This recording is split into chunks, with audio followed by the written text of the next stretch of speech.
Who was the better teammate today? That guy. Equal. 50-50. That guy.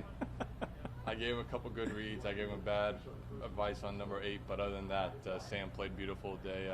It was awesome to watch, and really challenging conditions with this wind. I mean, this course isn't really designed to play in this wind, and to see how well he hit the golf ball. And the one thing I was really excited about having Sam this week is he's a really good putter, and he showed it today. So that was, that helped because I mean, I didn't play bad, but I wasn't on top of my game. So it was nice to see Sam, have a really good round because he's been playing well. So it was nice to see him, play really well, and I just made sure I didn't do anything stupid. I saw you giving Sam a couple reads. How does that dynamic fit in with another player? That any other week you're playing against him, but this week you're trying to help him. I try not to get in there unless they ask. I mean, I'll take a look at it, and then if they want if Trav and Sam sort of want like a confirmation or ask what I see, then I'll give it to him. But Sam's, like I said, is a good putter. So if he's a good putter, he reads greens very well. So it's more or less just confirmation on what they're seeing. And I think that's what I did, except for one hole. Sam, at what point in the day were you really feeling it, and what was the best putt you think you hit today? Well, I think Billy and I kind of discussed if we could have 2 looks at on every hole, we knew one of us would convert. And just so happened today that I converted a good bit of them. And so it was nice knowing that that Billy at worst was going to make par.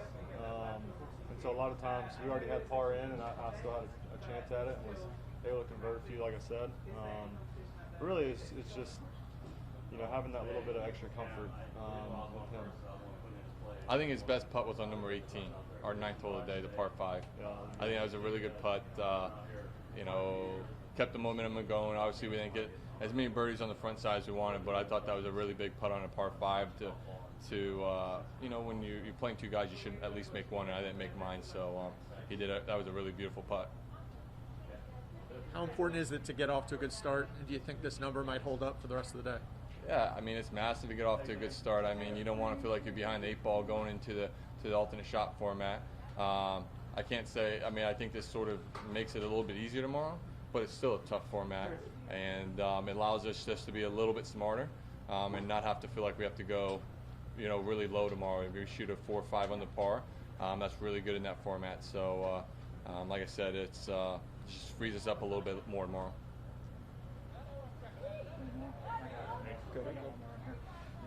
What kind of strategy do you guys have on 13 with that tree in the middle of the fairway? Apparently not a very good one because we were both behind it. The thing about that is you're not really thinking a whole lot about a 3-yard wide tree. Your first order is to hit the fairway, and then you hope that you have a clear shot, and most of the time you do. Just happened today with that wind, where those balls are ended up is pretty close to that tree. But the chances of us both hitting drives that are behind that again are pretty slim. Right. I know you mentioned this course isn't really designed for the kind of wind you had today. Were there any particular holes where you were really disappointed about that wind, like say 7 or 13, where it was kind of against you, where you might have been able to try to drive closer to the green or go for it in 2? I'm never driving number 13. I mean, I've got 3 really long guys, and I'm laying up out. I'm not laying up. I'm playing out to the right. 7 is the one where it affects me more because I have to hit 2 really good golf shots to be able to get there. And 2 of the longest guys in the field didn't reach today. Yeah, 2 of the longest guys. Tony hit a great drive and hit a great 3-wooder, and he still was short of the green. So, it's the wind is the way it is. I'll tell you what. I'd rather have this wind. I'd rather have this temperature, and obviously that means the wind comes from this direction. But it makes this course a little more challenging because you look at number 17, you look at number 9, you look at 15, you look at 7. Those holes are into the wind, and they're really tough holes when you're playing into the wind, or there's not as easy holes. So I think 9 on the par under this condition with this wind is a really good score today. I think Sam and I are a little disappointed that we 7 and 8. We didn't birdie 7-8 when we both had some opportunities there. So we're going to take care of it tomorrow.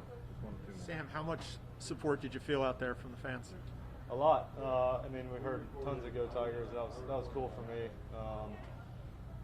Being 45 to an hour of where I went to school, it's always cool, and I enjoy coming back and playing here and seeing friends and family.